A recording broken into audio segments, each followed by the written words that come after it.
ஒரு தெரு வழியே பிச்சைக்காரன் வந்து கொண்டிருந்தான். ஒரு வீட்டுக்குள்ளிருந்து ஒரு அம்மா குழந்தையோடு வந்தாள். குழந்தை கையில் கொடுத்து அரிசியை பிச்சை போட சொன்னாள். அதை வாங்கிக் கொண்டு அடுத்த வீட்டுக்கு வந்து நின்றான் பிச்சைக்காரன். அடுத்த வீட்டு பெண்ணும் தெருவில் விளையாடி கொண்டிருந்த தன் குழந்தையை கூப்பிட்டு அந்த குழந்தை கையால் பிச்சை போட செய்தாள். கொஞ்ச காலம் கழித்து இரு பெண்களும் இறந்து மேல் உலகம் போனார்கள்.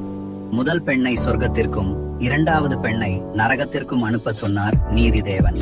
இரண்டாவது பெண், என்னை மட்டும் ஏன் நரகத்திற்கு போக சொல்கிறீர்கள்?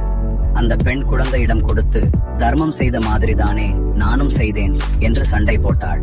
அதற்கு நீதிதேவன் சொன்னார், நீங்கள் இருவருமே குழந்தையால் பிச்சையிட்டாலும் உங்கள் இருவரின் நினைப்பும் வேறு மாதிரி இருந்தது. அந்த பெண் குழந்தையால் பிச்சை போட்டு அந்த புண்ணியம் நம் குழந்தைக்கு கிடைக்கட்டுமே என்று நினைத்தாள்.